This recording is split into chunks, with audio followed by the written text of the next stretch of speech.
Okay. Hopefully everyone can see the PowerPoint. I'm going to assume yes. If you can't, please put that in there. Okay, so we'll go ahead and get started. So today we're focusing primarily on events hosted by our student organizations on campus. We're going to talk about some guidance we have for you. We're going to talk about some shifts in policies because of everything kind of going on with COVID-19, and kind of provide you some updates from across campus, event services, METROPLEX, a bunch of other places. So hopefully today kind of gives you that robust type of information that you need. I will preface this by saying this is as of July 9th. By July 10th, things could change and we'll have some new updates, but my hope is that the work that Maggie did and then I did to kind of put some of this information together, as well as a few other campus partners, that this will hopefully be what we will be doing in the fall. But again, if not, as updates come in, as changes are made, we will share those out with presidents and advisors, and anyone else who needs that information as well. I will also say in the next few weeks, we'll be updating the RSO website, which will include some of this information on there. So I would encourage you to also utilize our website. That's where we'll put most of our up-to-date information, and as things change, we'll be sure to update the website as well. So we'll go ahead and get some things started. You can click the next slide, Maggie. Ultimately, what I want you all to also understand, you're going to start seeing this and hearing this a lot on campus. You're going to see it with the city ordinance that passed, with the county health commission ordinance that passed, things like that. Of course, when you come to campus in the fall, when you're on campus, the biggest thing we want you to do and to understand is, of course, we want you to normalize wearing a mask. So encouraging your members of your organizations to do the same. As of now, right, in the city of Wichita, it is now an ordinance. You have to wear a mask.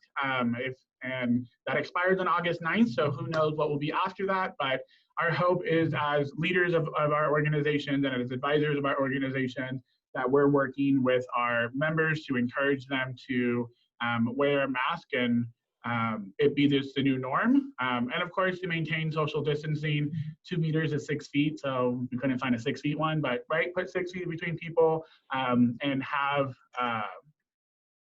some distance with people and social distancing as well. So you're going to see this slide a couple times because I'm trying to put it into your heads. We want you to normalize this experience, and we want you to make sure that we're utilizing healthy and safe decisions when we're on campus as well. Okay. So it's kind of things we're going to talk about today. We're going to do some introductions for the folks who don't know Maggie or I. We're going to provide you with some guidance about a lot of different things, some tips to think about with health and safety issues, what reserving spaces on campus will look like, what catering and dining services for those organizations that utilize that will look like. We're going to provide you some updates about some equipment for student involvement. So all of our student organizations can utilize our equipment within student involvement. So we're going to provide you some updates on that. We're going to talk about printing. It's one of the largest benefits that our organizations have. So we're going to talk about how we've made some adjustments and changes to that. We're also going to talk about some things that we've changed with SHOCKERSYNC in this new time, so that you also understand how to register your events, what to expect when you get ready to register your events in this time. We're going to give you some updates from student government about funding. We're going to talk about travel. We're going to talk about our idea for involvement there. And then we're also going to talk to you all about nuts and bolts and what that will look like as well. For those who are brand new to your positions, we will break it down for you when we get there, so that if you've never heard of what nuts and bolts is, or you don't know what SHOCKERSYNC is, or you don't know what involvement there is, we'll break that down so you have that information as well. So that's kind of what we're going to cover today. Again, if you have any specific questions, any specific comments, please feel free to put those in the chat and we will answer those as they come in. Okay. So, right, for those who don't know us, just in case, my name is Gabriel Fonseca. I'm the Assistant Director for Student Involvement. In my role, I provide oversight to all of our student organizations on campus, as well as our fraternity and sorority life areas, our civic engagement areas, and I serve as the advisor to our Student Government Association. So, super busy. And thankfully, I have a buddy and a partner and a friend who helps with this work, so I'll let her introduce herself as well. Hi everyone, my name is Maggie Hull. I am the graduate assistant for student organization. So I'm in my second year of getting my master's in higher education. Basically, I want Gabe's job someday, to boil down to it. So I'm really excited to work with you all again this year.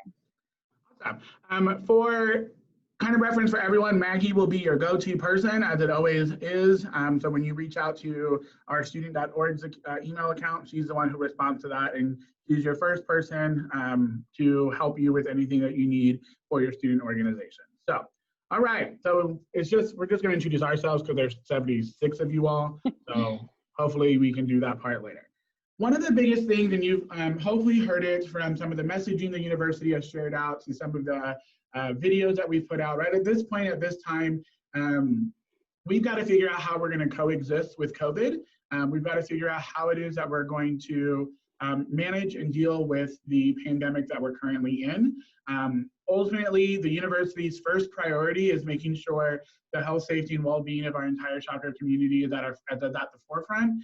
There's been lots of work happening this entire summer, lots of meetings, lots and lots of meetings that I've been a part of that have been talking about how are we being cognizant with opening again, and how are we being cognizant with ensuring that everything that we're doing, every decision we're making, everything top, bottom, left, and right, we're considering the health and safety of our students as well.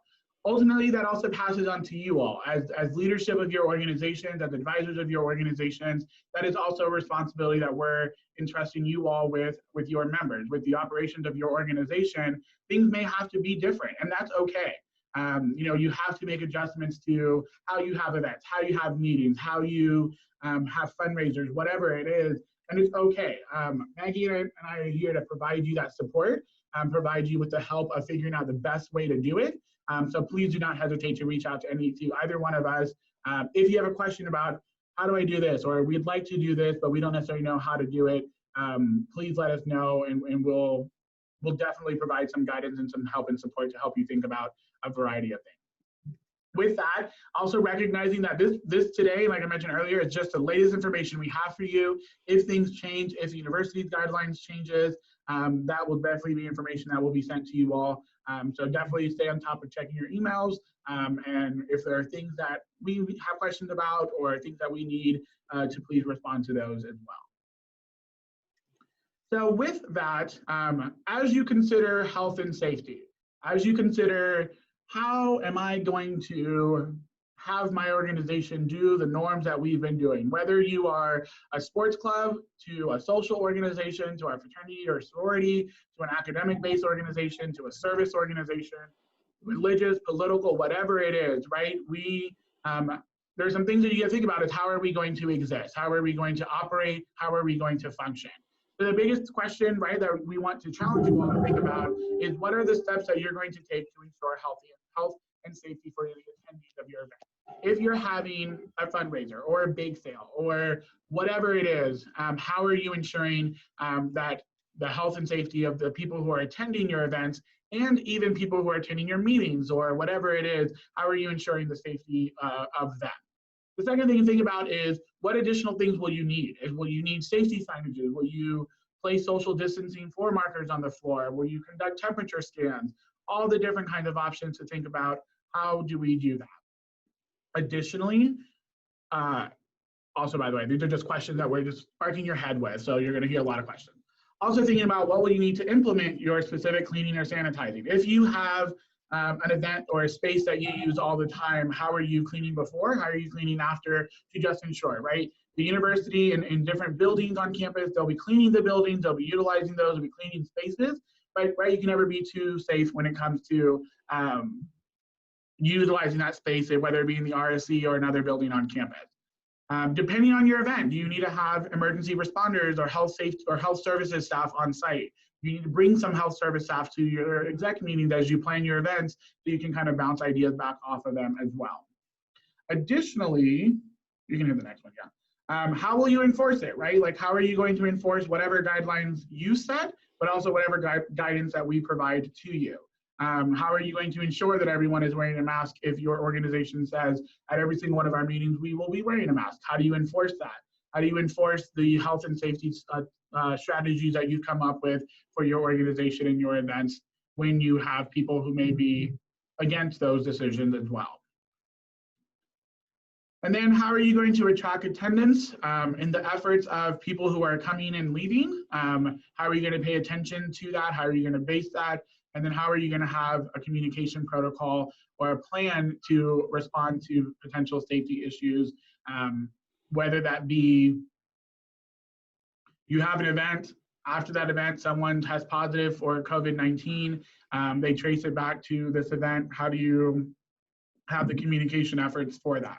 It's important to think about, right? We're trying to be the best advocates we possibly can. And my hope and always expectation is that as organization leaders, you're doing the same and being advocates for the members of your organization. So tracking attendance is going to be very interesting, right? If you don't track attendance at your events, that's totally fine. But how are you going to do it moving forward, knowing if we have to do some contact tracing, how are we going to know who was at your event? How are we going to know who was at your meeting? So thinking about the different tools for that. SHOCKERSYNC has some tools at its disposal to help you with that. And if you would like some additional conversations about doing that, please let us know. We can talk about that as well. So that is kind of, and of course, definitely right, is there going to be a financial cost to doing it as well?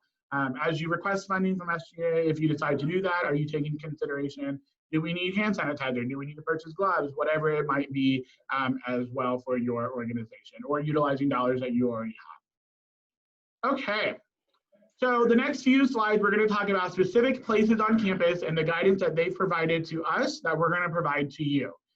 So the METROPLEX, for those who don't know, the METROPLEX it's across 2909 apartments. It is next to the School of Oral Health and the intramural fields that are just off of campus from there. So the guidance that they've provided to us for you all, per usual, you'll have to, if you're going to have catering at the METROPLEX, you'll have to use an approved caterer or get an exemption from the U part means me, so like our student organization staff. So you'll have to, if you plan on bringing someone that's not on the approved caterer, you can get an exemption at the METROPLEX only.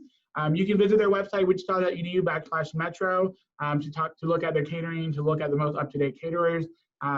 Keep in mind that the only room they're going to allow you to have food in is any single space except for the Lau auditorium or the Low foyer. I think it's Low or Lau, I'm not sure. But the auditorium or the foyer that's in the front of the building. In addition, if you want to reserve spaces there, you can call them, or you can send them an email. They're moving to a tentative hold process. So what that means is if you decide to reserve the Low auditorium over in the METROPLEX, they're going to put a hold on it, but they're not going to confirm the reservation until you register your event on SHOCKERSYNC. Once the event is approved on SHOCKERSYNC, then they'll confirm the space itself. So keep in mind that that's a change to their process, that it's just going to be a tentative hold on the space. Once you register the event, then it will move to a confirmed reservation over in the METROPLEX. In addition, and this is information I did not know, so this is new to me, that they will only charge you for using the METROPLEX if you are charging people to attend the event. So for example, if you are hosting a dinner over there, I don't know, I'm trying to think of a random event. If you're hosting a dinner over there and you charge tickets to that dinner, then they're going to charge you for that room. But if you are hosting a dinner that is a free-for-all, that there's no ticket cost to it, they will not charge you for that space. And that is across the entire METROPLEX. Last year, and this is a new change because last year they billed you for using every single room. Now it's only if you are charging an entrance fee will they bill you for that room, which that's a good thing because that's going to save y'all some money. The cheapest room was like $150, so that's some good news.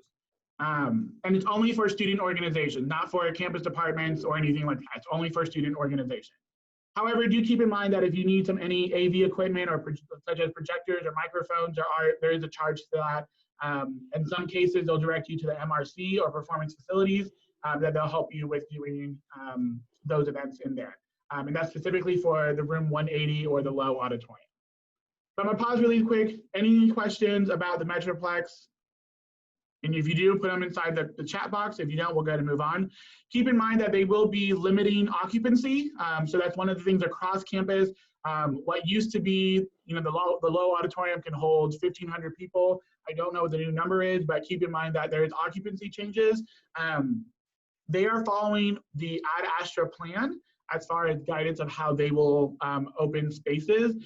If you do book a space there or would like to book a space there, their staff will help you kind of tell you if you want to use it for 180, you can only hold 50 people in it. So they'll provide you whatever the guidance of the numbers are from there.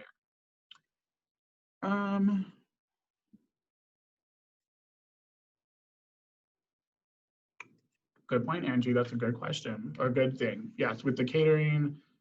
Oh, cool. I didn't know that either. So that is some good information. Okay, any other questions about the Metroplex or any other comments or anything? Okay, we'll move on to the next one. So food and catering. So some of you who have who utilize catering services, or you bring your own food for events, things like that, things have changed, right? As we think about health and safety, we have implemented some different guidance when it comes to that. So we'll go over some of that information now. So if you're gonna have food at your events, keep in mind, right, you can only have food if it's less than $100 or $100 or less for any of our student organizations. If you are spending, bringing food to your event or having food at your event, it can only be up to $100. Anything over $100 has to go through Chartwell's or an approved caterer. Our biggest recommendation to you all is that you should only have individually pre-packaged food, whether that's bag of chips or some honey buns or some whatever it is, just pre-packaged.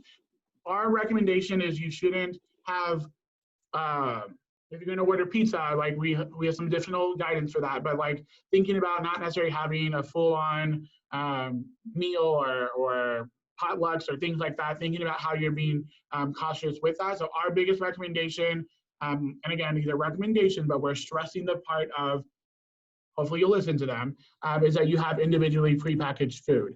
Again, catering guidelines are still in place for over $100 of food at your event.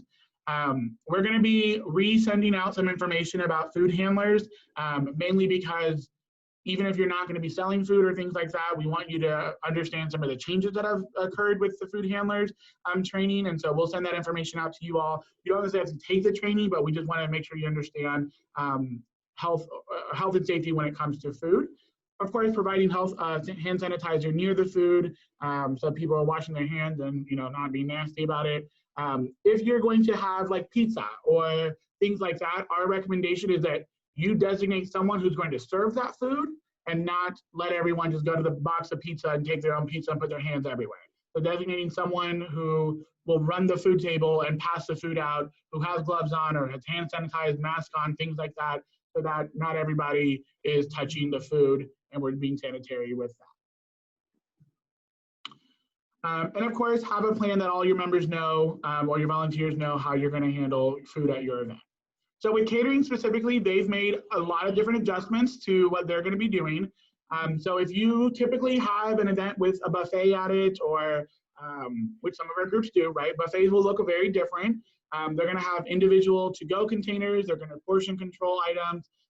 They'll still continue to have buffets if that's what you want with their current menu. However, they have adjusted their practice and they will be serving the food. They will not be letting people come up and serve themselves as per usual. Chartwell staff will be the ones who will serve the food at any of your events that have buffets at them. Additionally, they'll be providing or be encouraging bottled beverages will be ideal, unless there is, again, a server who will distribute the items from a decanter, which is a fancy word for the drink thing. They'll have pre-wrapped utensils, so they'll have those also available. Typically, right, they have the forks loose, the napkins loose, all these other things. They'll have all those pre-wrapped for you all to utilize.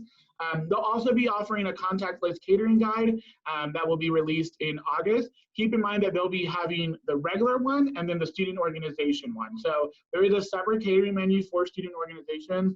It's a little bit cheaper, a little bit easier to utilize. It's not as fancy as the other pieces, but they will have a contactless catering guide that if that's what your organization wants to utilize, that they'll have that service available for you all as well. And then the catering team is currently doing some additional training on how to properly clean and maintain safe areas for the food. In conversations I've had with some good friends over in catering, table setup, they'll clean the tables, they'll put the tablecloth on it, sanitize, so that they're doing their part to help you all with your guests and members and attendees at your events. Okay, I think there's one more slide about catering, yes, okay. They'll also have 30-minute routine sanitizing, so if your event's 2 hours long and the food is there for 2 hours, they will every 30 minutes come and sanitize the area. They'll also, again, the biggest recommendation that they'll be doing is that it's served. Now, you'll have the two options, right? Depending on your organization and how much money you want to spend, you can hire their people to do it, or you can designate someone from your organization who will serve the food. Biggest recommendation, again, if you were to ask me, Gabriel, how do you think we should do this? Do not let the food just be free for all for people to get. Pick 1 or 2 or 3 members who will serve food. If you're using catering, if you're bringing food, whatever it is. If you have a potluck still for your organization, same thing. Do not let everyone just go up to the table and grab the food.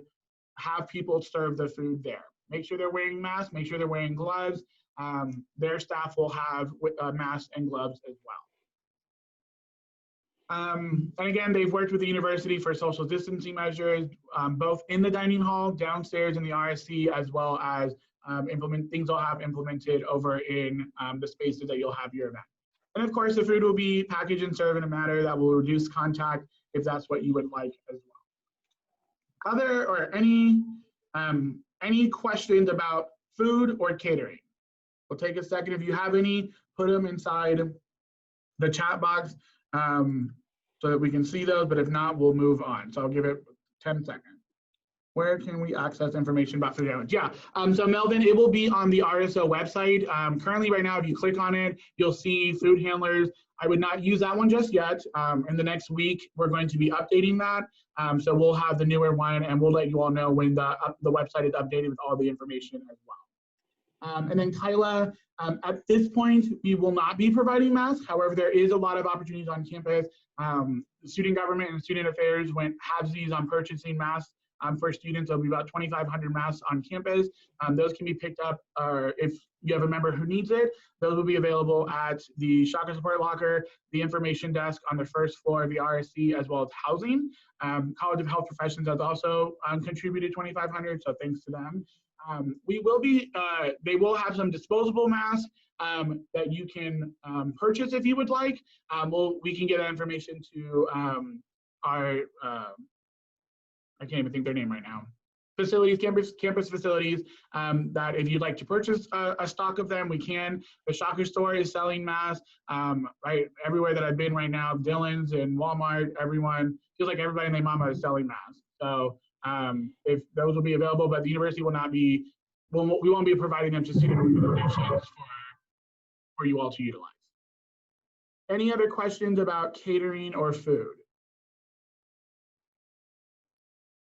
At this point, Melvin, these are all recommendations. That is subject to change, right? So we do have a responsibility and the authority to implement policy for student organizations. At this point, it is pure guidance. Our hope is that you all, in the strongest terms, follow the guidance so that we don't have to make actual policy behind it. So please keep that in mind as well. All right, we'll move on to the next part. The question about limiting guests will come up in the next piece. So guidance on events. So you go ahead and click the next one, Maggie. So indoor events. Capacity has changed. So for example, RSC 233, the Santa Fe room, typically can hold 200 people in round tables. Now it will only hold 30. In conference, in auditoriums, like auditorium style, like just rows of chairs, will hold 80. So capacity numbers have changed drastically. We will put that information on the website. So as you think about spaces to book, we can provide you the link to where you can see that. Even across campus, everything indoors has changed. the RSC Event Services staff, as you ask for spaces, they will tell you and let you know this is a new capacity based off of variety of setup. So do keep that in mind. Everything relating to indoor events and capacity numbers have changed. Those again will be mentioned to you when you reserve your spaces on campus. And tip, you should start booking spaces if you know which events you want to start having.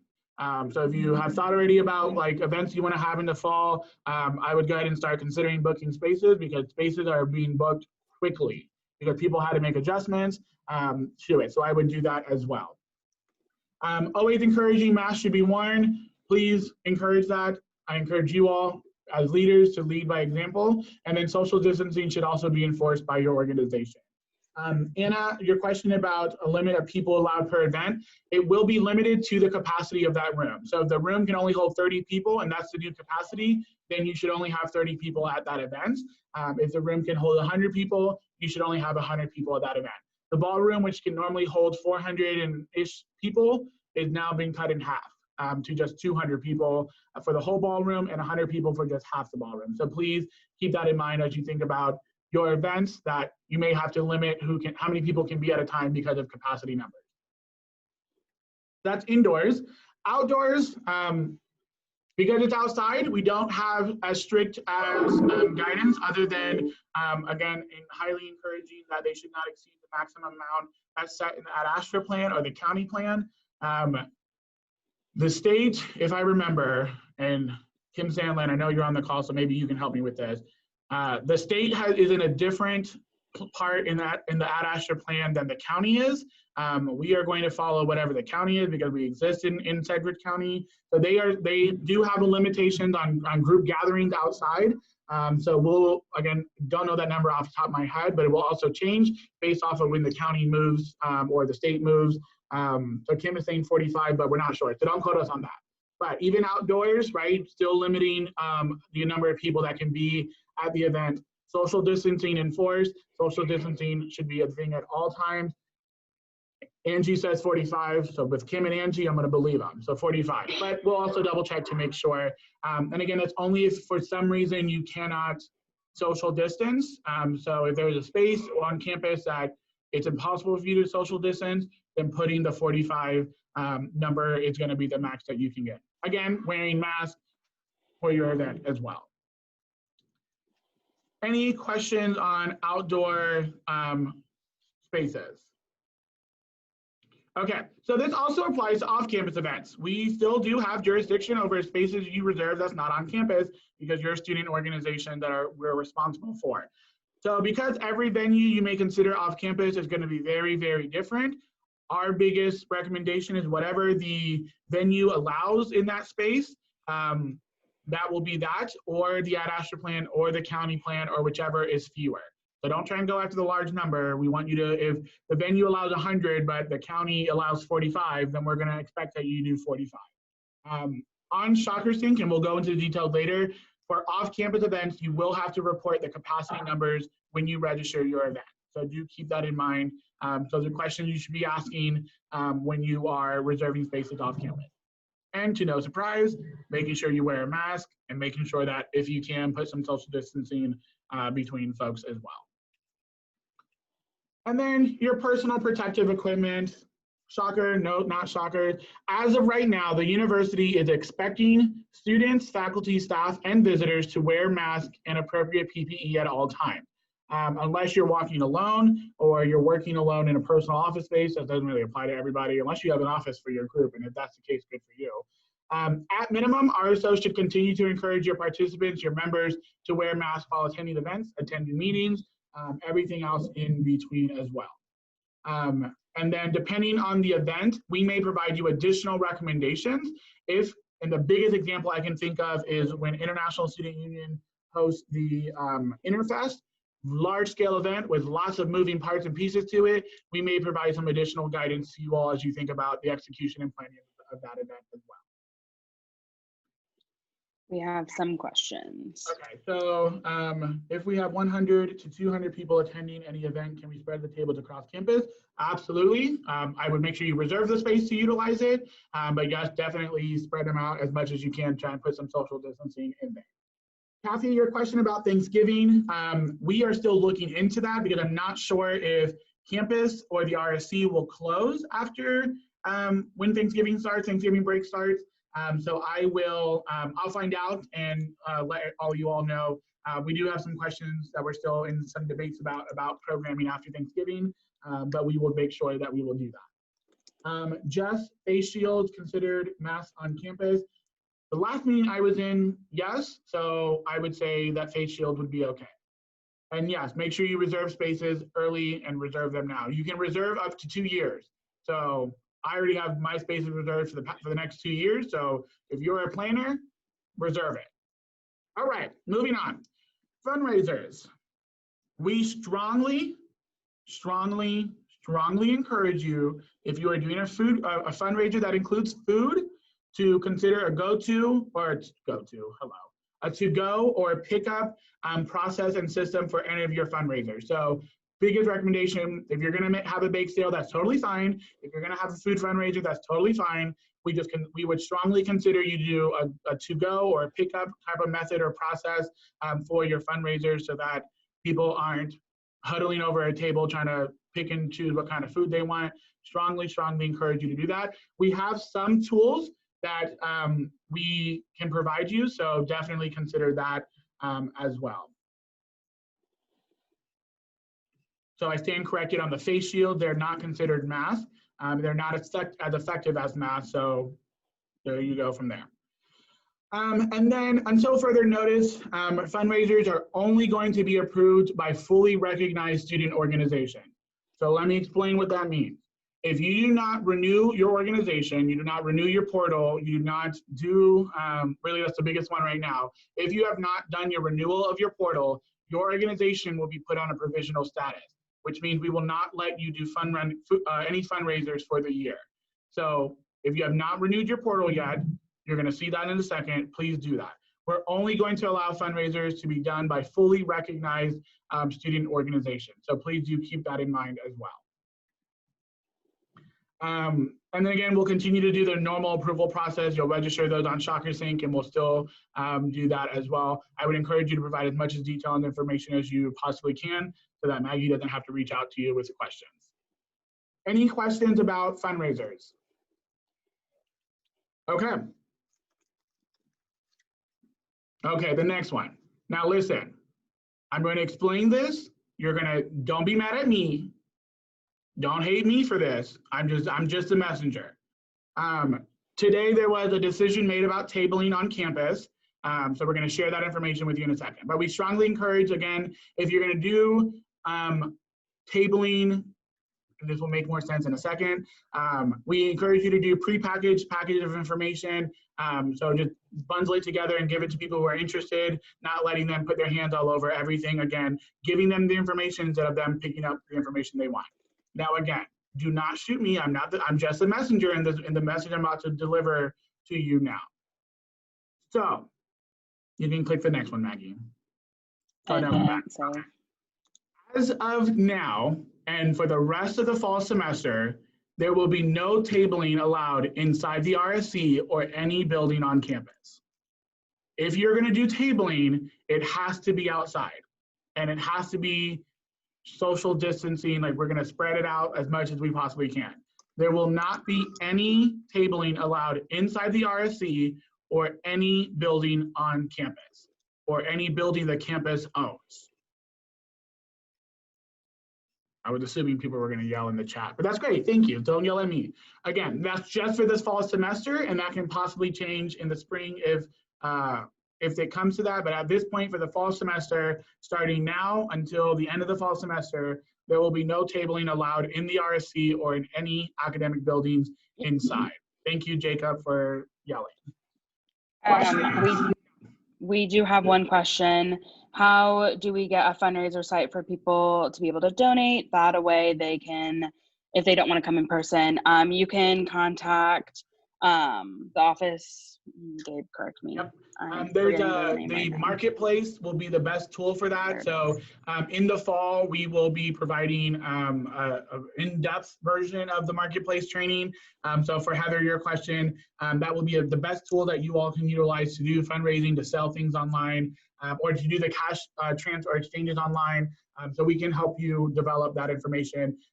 Financial operations, like Alyssa said, extremely good tool and resource. Clarice and her people and staff are super amazing, and they will help you figure that piece out. It's all connected to your safekeeping account, so there you don't have to worry about doing anything different. You cannot use that service unless you have a safekeeping account, and because you're all student organizations, you should always have that as well. Faith, who do you talk to about reserving a table outside? Event services can still help you do that.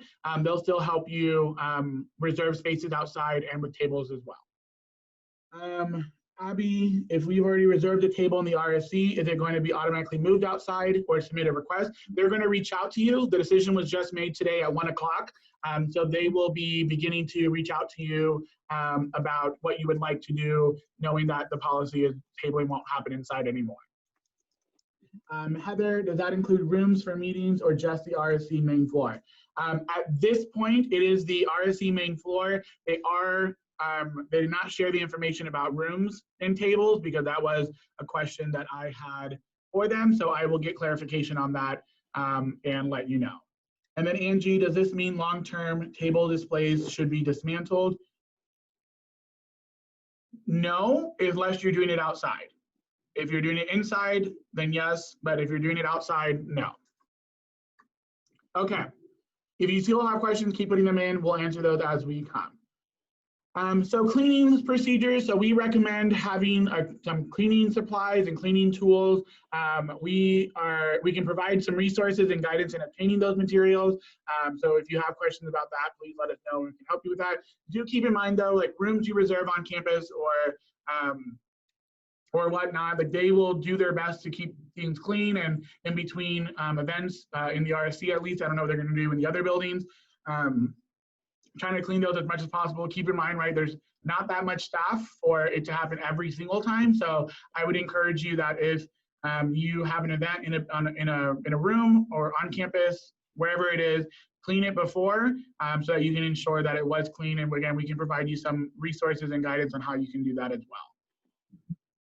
So that was all about guidance for events, the overarching pieces of it. We'll go into some of the nitty-gritty pieces, but are there any questions about indoor events, outdoor events, off-campus events, tabling, food, fundraisers, the METROPLEX, anything like that before we move on to the other pieces? And if you do, make sure you put them inside the chat, will be super helpful. Okay, we'll move on. The sun is not always shining. Yes, that is correct, Eric. So for equipment, just in case that you didn't know this, student organizations are one of the perks and benefits of being a student organization is that you can utilize equipment that is provided out of student involvement. We have made some changes to that equipment process. So we are limiting equipment to hard items. The following items that we have are ones that we will not be lending out because of how much they're used, the cleaning behind it, things like that. So the pipe and drape sets, black drapes, the yellow drapes, tablecloths, whistles, board games and card games, and the tug of war rope. So those will be not available for you to utilize. The equipment request form on SHOCKERSYNC is fully updated. Should be updated, I'm pretty sure it is. If it isn't, we'll make sure it's updated, but it is, right, Maggie? Yes. Yeah, okay, so that is updated. That lists out all the things that are still available for you to utilize. So do keep that in mind that we made some adjustments to equipment. Faith, I'll come back to your question about cleaning supplies in a second. Okay, printing, we've also made some adjustments to that as we're trying to do some social distancing and occupancy and things like that as well. Another benefit for student organizations is that you can print within the student involvement office up to $5 a month. Moving forward, we are closing our printing station. Does not mean we're closing printing. You can still print, but we will be closing the station and we'll be printing for you. So you'll still be able to print but we're moving it all virtually. There'll be a form on the website, from the student organization website, and on SHOCKERSYNC that you'll be able to submit your request. It's already there? Yep. Perfect. So it's already there. You'll be able to submit your printing request. I'll be able to upload it, upload the document you need, what you need, size. Maggie made a really nice form that gives you all the information. You'll submit it, and then within 48 hours, it'll be completed, and then they'll let you know to come pick it up from the office. Again, method, printing is used a lot by our student groups. Everybody touches the computer, everybody touches the mouse, a lot of people in the office. So we're trying to maintain some social distancing, some cleaning, and trying to be a little bit more effective with that. So we'll be moving all of it online, and you'll be able to just submit it and we'll print it for you. And that's a good thing, right? So then there will be no mistakes. If you make a mistake, you won't have to pay for that. We won't make a mistake, hopefully. Fingers crossed. I don't even know how to use a printer, so don't ask me about it. Okay. Questions about printing or about equipment? Okay, so SHOCKERSYNC, some things have changed, not a lot, I promise, not a lot. There's been an update to the system, and it provided us some different tools that we can utilize. So everything maintains the same normally as per usual.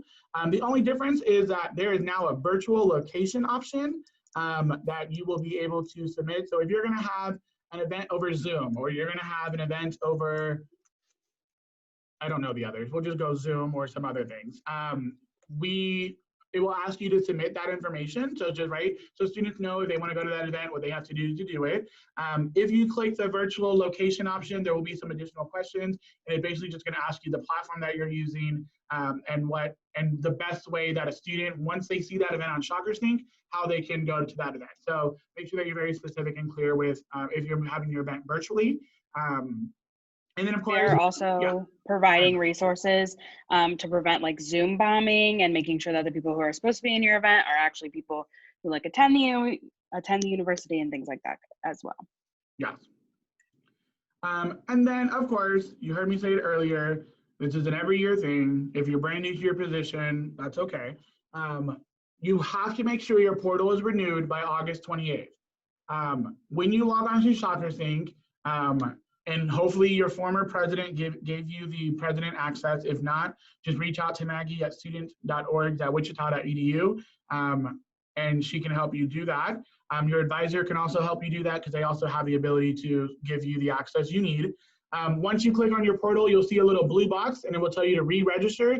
That's how you renew your portal, and it will take you through updating information, updating your members, updating your officers, et cetera, et cetera. So that has to be done by August 28th. If you need help with your SHOCKERSYNC or anything, have any questions, don't be afraid to email me, and I can set up a Zoom meeting and we can like walk through it together.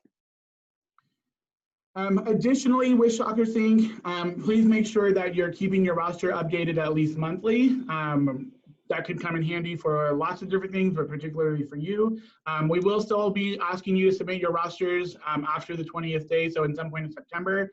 You'll have to upload your rosters.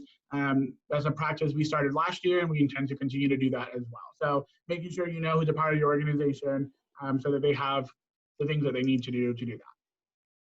Okay. We do have a quick question about buttons, if we will be allowing the work space. Yes, so the workroom will be available for use. However, we have cut buttons from the budget this year, right, with COVID and with budget shortfalls and things like that. That was one of the things we eliminated, but the workroom will still be available for student groups to utilize. Same thing, we'll have some guidance in place for that.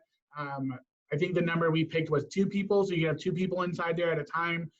So yes, the workroom will still be available, but unfortunately we cut the buttons from the budget, which means that's not going to be a benefit we'll be offering this year. The free part, but if you would like to purchase them, we can help you and facilitate the purchase of them and give you the information you need to purchase those as well. Okay, and then accepting payments, this kind of goes into the question that was asked earlier. Our biggest recommendation is utilize the marketplace as much as you can. Financial operations can definitely help you set those things up. They have contactless payments, marketplace, you can sell tickets online. We've had lots of groups utilize it for food fundraisers in the past. we can also provide you some additional information with the new tools that they have for you all to utilize. If you have any questions, please let us know about payments, and we can, with marketplace payments, things like that, we can answer them, or we can get you connected to Clarice and her people to help you break that down. During our nuts and bolts training in the fall, we will include information about that during the training as well, and we'll kind of talk about that in just a second. So it is a very good tool for you to utilize. Even when COVID-19 goes away and the world is back to, I don't know, ever be normal, but whatever it used to be, it's a really good tool for you to utilize. The benefit of it, right, you don't pay the credit card transactions, everything's in your safekeeping account, and it's the only tool that we encourage you to utilize. The question about Venmo, keep in mind, student organizations are not allowed to use Venmo, PayPal, Cash App, anything that talks about that is any other system, platform, anything like that. It is a part of our PCI compliance policy at the university, as well as PCI compliance policies in the government as well. So no, unfortunately, you're not allowed to use PayPal, Venmo, any of those things. The only approved tool for you to utilize is the marketplace financial operations tools. So do definitely keep that in mind as you think about it as well. And there's lots of benefits for using it so that you don't have to pay the charge fees and give up money for it as well. Okay, so the other part is funding from the student government. We've had lots of questions, lots and lots of questions. Thankfully, Maggie is the new chair of the Budget and Finance Committee for the student government. So as of right now, these are just thoughts we're going with. When the student government comes back into session in the fall, we'll be asking them to think about this and make decisions about this. But I'm going to turn this over to Maggie because she's the one who will work with student groups on this. Yes, so funding requests for travel. At the moment in time, SGA is not going to approve any travel funding requests for international travel effective immediately due to the university's restrictions that they have put for the entire university.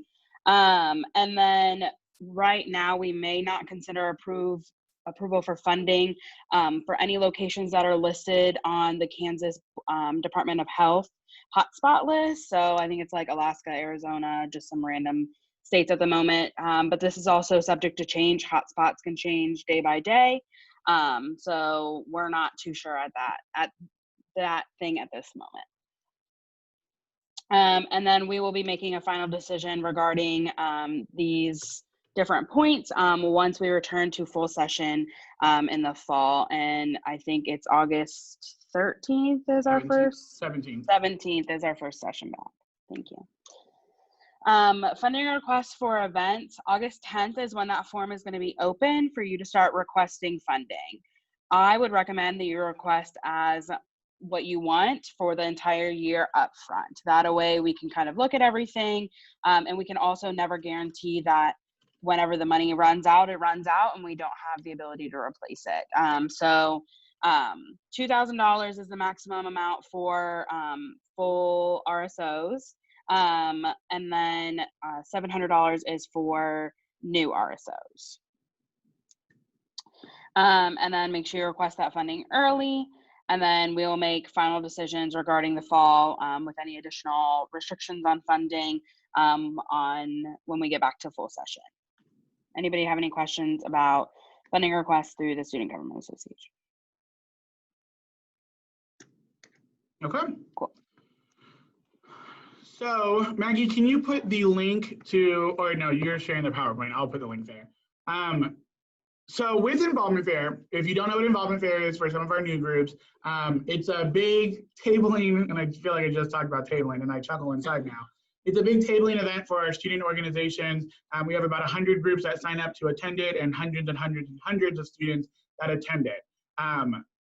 Recognizing that it's now going to be impossible with social distancing guidelines, right? We used to just be face-to-face, neck-to-neck, and real close with this event. There was a survey that was sent out, to gather opinions about the idea we've come up with, because we want to make sure, right, with this event, everything is about the groups themselves signing up for it. So we want to make sure that the changes we've put in place or the ideas that we've come up with, that it will be something that our groups would still sign up for if they want to. So I'm going to put the link to the survey again. If you have not taken the survey, if you could, that would totally be helpful for us as we make that decision on the event. So I just sent it to Maggie personally, sorry. So if you could just click that, it's a simple one question. It lists out the idea and the plan, and then it asks you a yes or no. If we get the support from groups who will still sign up for it, then we'll figure out how we best execute it, get sign up started, things like that. The idea is that it will be over 2 days. We'll have half the amount of tables that will be available, and we will spread 6 feet apart.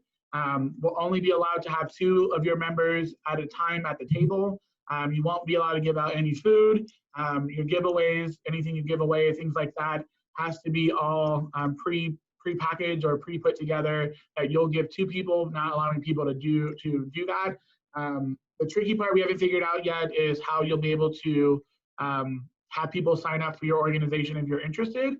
So we will still figuring out the best way to do that. But if you could just take a second to do the survey, that will really help us to see what your thoughts of the idea is. You can totally say no, you can totally say yes, whatever it is, we'll try and figure out the best options for that. So that is available. The link is in the chat box there. And then Maggie will talk about nuts and bolts. If you can explain what it is for new folks, and then explain kind of the idea we've come up with. Yeah, so Nuts and Bolts is we'll call it a mini conference that we host for 2 members of every organization on campus, just so you can get updates about new policies, to give you a little bit of training, so that way you kind of are prepared for the new year and you're not being blindsided by any new policies that we have put in. So this year, there's going to be 3 tracks. So there's going to be a treasurer track, a event planner track, and then a president track. And I'm going to give you all a sigh of relief. It will be online. It will be through Blackboard, so that way you have a whole week to watch the videos, get the educational pieces, and then you will be able to take a little short quiz, so then we know that you actually paid attention, and then you will be in the clear for your requirement through Nuts and Bolts. We just know that throwing us all in a ballroom is not the greatest idea, so this is kind of our next best thing that we can do for you. And this is for this year right now. If we really enjoy it, we could put it in to practice for future years.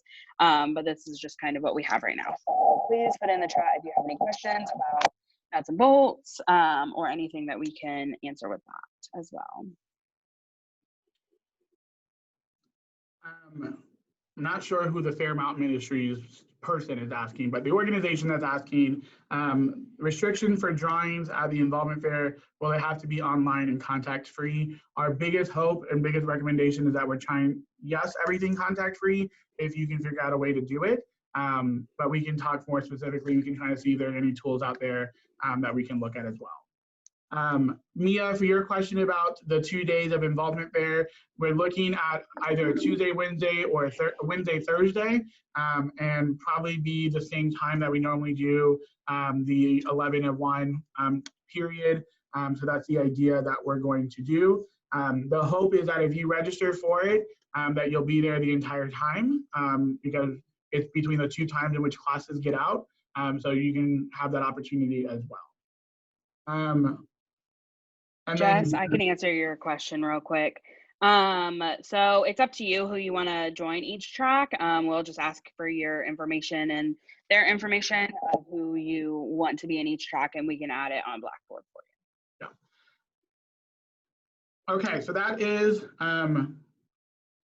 yes, it will be, okay, now the asynchronous word is hard. It's going to be open for the whole week, and you'll go online and do the training on your own time during that week. Hopefully that's what asynchronous means. And it will be the Labor Day week. That's the when week it will after open. Labor Day, yeah. Mm-hmm. Okay, so we're a minute over, and I want to make sure we're respectful of people's time. that is the information we have for you today. At this point, again, I want to remind everyone that is as of today. My hope is that this information won't change and we won't have any other different things, but I can't tell the future, so I don't really know. If you have any questions, please email us. Maggie, if you can put your email in there, that will be super helpful in the chat. But if you have any questions, please put them in the chat that we can answer now. Maggie and I will stay on for about 5-ish minutes. If you have any questions you want to ask us personally. Melvin, I would begin reserving rooms. You can start using the rooms now because the RSC is open. So if you have events over the summer or things you'd like to do over the summer, you can do that. But again, begin to definitely recommend reserving spaces as quickly as possible. Sarah, your question about meetings. Of course, my first thought is I would recommend you have those over Zoom. But also, if you can get a space and put social distancing between you, I would do that. For example, the student government, the Senate, 66 people. We're going to be meeting in the CAC Theater and putting some distance between people. So if you have the ability to meet over Zoom, I would do that. If your organization would like to meet in person, you can do that as well. Just making sure that, again, capacity numbers of spaces and social distancing and wearing masks as much as possible. Mia, not 100% sure yet on your question about enforcing the use of masks. I would simply just ask people, hey, can you put a mask on? Whatever your organization decides is what your method is. Definitely, if you want to run that idea by myself or Maggie, we can look at it. But I would, again, encourage folks just, hey, can you put on a mask before you come to this event or if you come into the room, making sure that maybe someone's standing outside the door so that you can kind of encourage them to make sure that they wear a mask before they come. Melvin, besides the RSC, are other spaces like Hubbard and around campus available? Yes, they are. Class spaces have changed, spaces like that have changed, occupancy has changed, but they're still available for you to reserve. And then you don't have to complete nuts and bolts before hosting events. However, if you don't complete nuts and bolts, then your status as an organization changes to a provisional status for the year. And that means you wouldn't be able to do fundraising. So, other questions? Georgie, you don't need 3 people per track. The requirement of having the 2 people was when we had just the one big day, because we'll be having 3 different tracks, one for presidents, one for treasurers, and one for whoever does your events. Those are the only, you'll just need your president to go, you'll just need your treasurer to go to theirs, and then your event planner, if you have more than one, to go to that one. You're more than welcome to have more than one person. You just at minimum have to have your president, your treasurer, and someone who plans events attend the track. So you don't have to have 3 per track. You just need 1 per track, but all tracks have to be completed for your organization to get credit.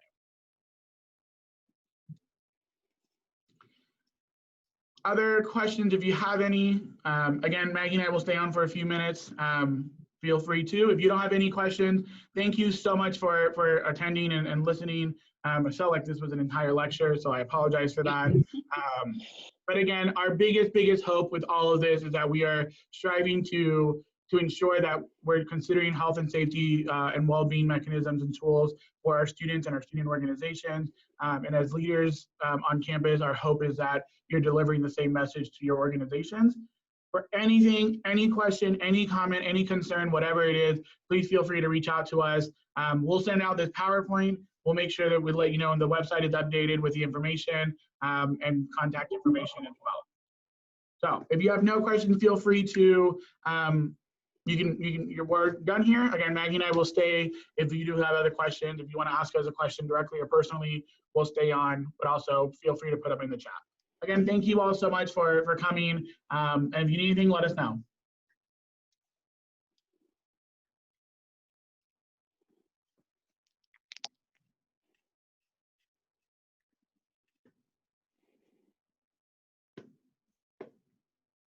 Thanks, Melvin.